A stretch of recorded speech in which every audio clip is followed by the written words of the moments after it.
Good morning, students. So we are continuing our lecture series from where we left. जहाँ तक आपको sir ने कराया है वो आपको अपनी कॉपी में करना है। मैं भी धीरे धीरे वही एक बार रिवाइज करा दूंगा, कोई प्रॉब्लम नहीं है, इस बात को लेकर कंफ्यूज ना हो। ओके, तो हमने आपको बताया था टाइप्स ऑफ मैट्रिसेस में स्केलर मैट्रिक्स तक। अब स्केलर मैट्रिक्स के बाद अगली बात पर आते हैं यूनिट और आइडेंटिटी। यूनिट और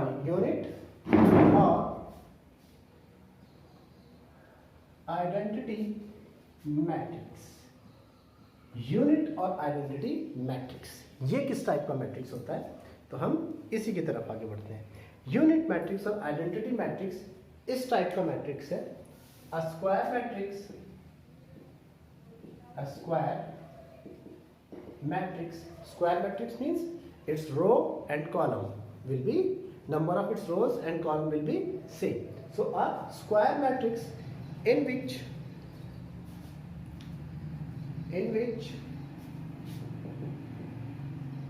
each a I j when I equals to j is equal to 1 and a I j when I is not equals to j is equal to 0। देखिए क्या कहना चाह रहे हैं। फॉर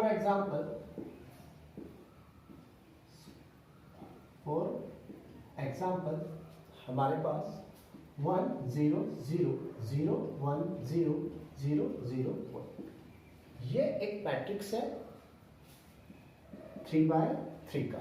इट मीन्स इसमें 3 रो है और 3 कॉलम है। अब जहां पर भी number of row is equal to number of column है, वहां पर तो एंट्री होगी 1, यानी वहां पर तो एलिमेंट होगा 1। जैसे यहाँ पर first row first column entry 1, और जहां पर रो और कॉलम का नंबर सेम नहीं है वहां पर एंट्री होगी 0। जैसे यहाँ पर 0 और 0। दूसरे वाले में सेकंड रो फर्स्ट कॉलम 0। ये सेकंड रो सेकंड कॉलम है, इसका अगर हम ऑर्डर लिखें तो second row second column, it means i equals to j। इसलिए किस टाइप का मैट्रिक्स होगा, सॉरी, तो यहाँ पर आइडेंटिटी होगी 1। ऐसे ही थर्ड के लिए अगर हम इसका ऑर्डर लिखें तो इसका ऑर्डर बनेगा i equals to j 3 cross 3। ये थर्ड रो और थर्ड कॉलम पर है, तो यहाँ पर एंट्री क्या हो रही है 1 और बाकी सब एंट्रीज होंगी 0। इस टाइप का मैट्रिक्स जिसमें when entry of row is equal to entry of column हो तो वो होगा 1, और जहाँ पर entry of row is not equals to entry of column हो वहाँ पर होगा 0। इस टाइप के मैट्रिक्स को कहेंगे यूनिट और आइडेंटिटी मैट्रिक्स। अब यूनिट और आइडेंटिटी मैट्रिक्स के बाद आगे बढ़ते हैं जीरो मैट्रिक्स की तरफ। जीरो मैट्रिक्स और नल मैट्रिक्स, जैसे इसके नाम से ही आपको पता चल रहा है कि ये जीरो या नल है, तो एक ऐसा matrix, a matrix in which each aij equals to 0, जिसमें हर एक एलिमेंट क्या होगा 0 होगा। हर एक एलिमेंट 0।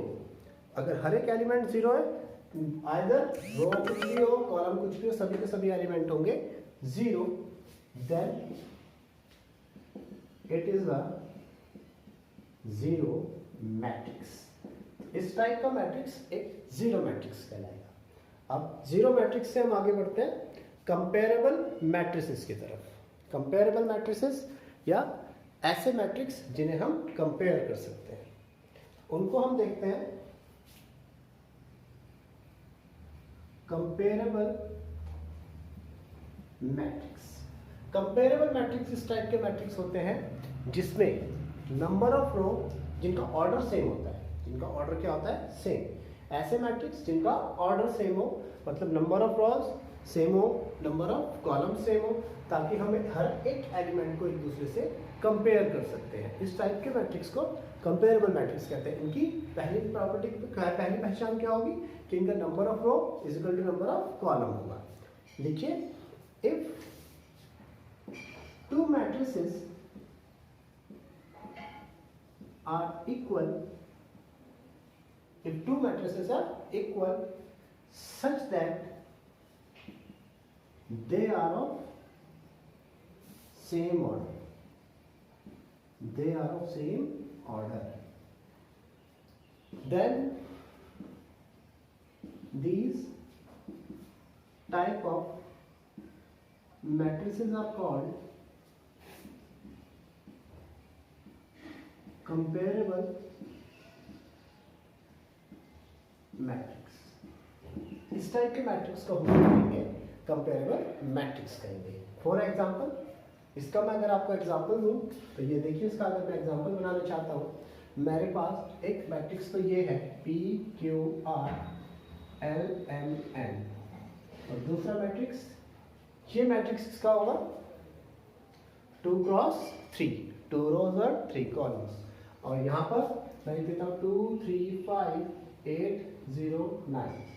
अगर मैं अब कंपेयर करूं तो हमें मिलता है P equals to 2, Q equals to 3, R equals to 1, R equals to 5, L equals to 8, M equals to 0 and N equals to 9। अगर हम कंपेयर करते हैं तो हमें एलिमेंट्स मिल जाएंगे। तो इस टाइप का मैट्रिक्स होगा कंपेरेबल मैट्रिक्स। अब इसके बाद इक्वल मैट्रिक्स, कंपेरेबल मैट्रिक्स और equal matrix.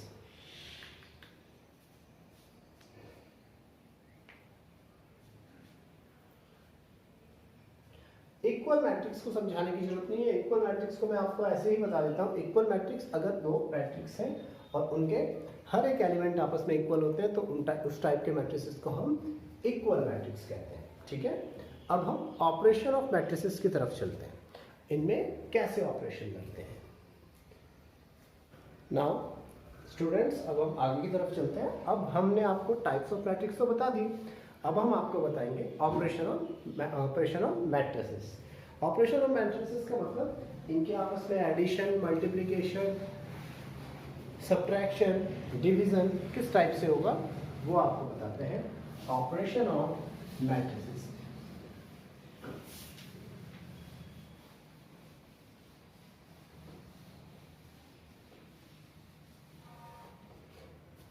First, addition of matrices. क्या होगा? Addition of matrices. Addition of matrices हो, चाहे एडिशन ऑफ मैट्रिसेस हो या सब्ट्रैक्शन ऑफ मैट्रिसेस हो, इनमें एक बात आप याद रखना, ये दोनों सेम ऑर्डर के मैट्रिसेस में ही होंगे। मतलब अगर आपके पास 2 क्रॉस 3 का एक मैट्रिक्स है, दूसरा भी 2 क्रॉस 3 का है, तो तभी वो आपस में ऐड होंगे। 3 क्रॉस 3 का है, 3 क्रॉस 3 का है, तभी ऐड होंगे। अगर अलग अलग ऑर्डर के मैट्रिसेस है तो वो ऐड नहीं होंगे। देखिए, फॉर एग्जांपल, इसमें मैं आपको लिखवा भी देता हूँ। For example, the sum of two matrices of the same order। पहला है 2 3 5 4 3। इसका ऑर्डर क्या है? 2 क्रॉस 3। इट मीन्स इसमें 2 रो है, 3 कॉलम। अगर मैं इसको ऐड करना चाहता हूं एक दूसरे मैट्रिक्स के साथ जो 3 क्रॉस 3 का है,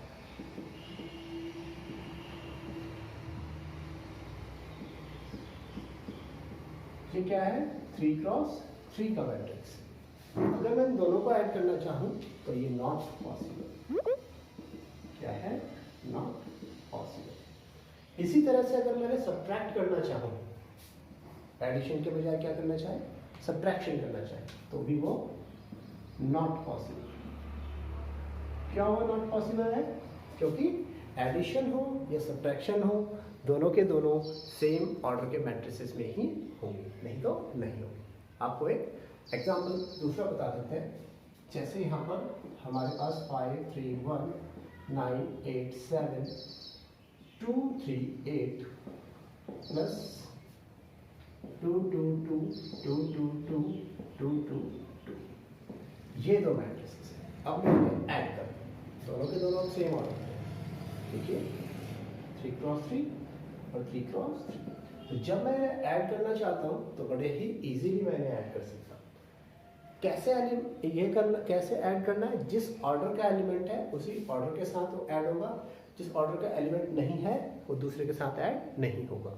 देखिए जैसे 5 + 2 7, 3 + 2 5, 1 + 2 3, 9 + 2 11, 8 + 2 10, 7 + 2 9, और नीचे भी हम कर सकते हैं 2 + 2 4, 8 3 + 2 5 और 8 + 2 10। ये तो मैंने इनका एडिशन किया। अब अगर मैं इसे सब्ट्रैक्शन करना चाहूँ तो subtraction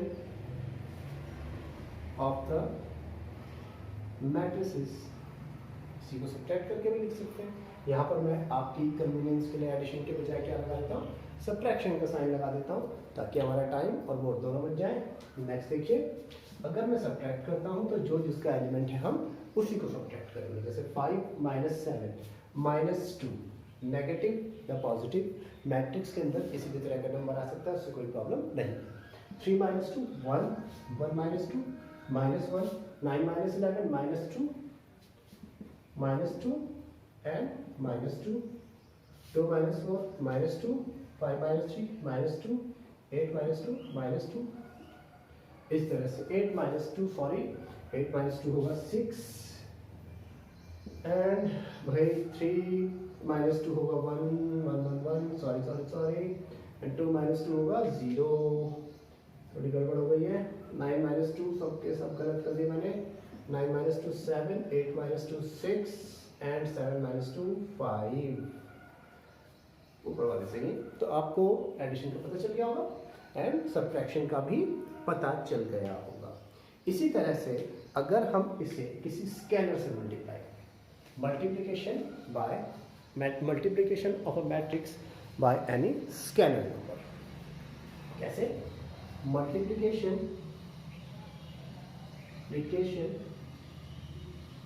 of a matrix by a scalar. एक स्केलर नंबर से जब हम किसी को भी मल्टीप्लाई करते हैं, डेफिनेशन लिखवाने की कोई ज़रूरत नहीं है, मैं आपको एग्जांपल से ही बता देता हूँ। फॉर एग्जांपल मैं ये वाला मैट्रिक्स लिखता हूँ जो हमने ऊपर यूज़ किया, ये है 2 3 5 4 3 2।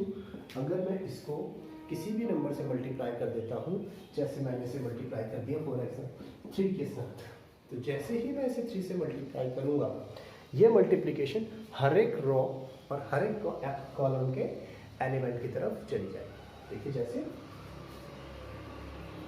3 2 6, 3 3 9, 5 3 15, 4 3 12, 3 3 9, 3 2 6। मेरे ख्याल से आपको लिख के दिखाने की जरूरत नहीं है, आप इतने मैच्योर हैं ही। 3 2 6, 3 3 9, 3 5 15, 4 3 12, 3 3 9, 3 2 6। सो मल्टीप्लिकेशन स्केलर की बहुत ही इजीली की जा सकती है। अब हम इससे आगे की तरफ बढ़ते हैं। एडिशन डिफरेंशिएशन हो गया है। अब हम आगे इसके ट्रांसपोज और दूसरी एक्सरसाइज शुरू करेंगे।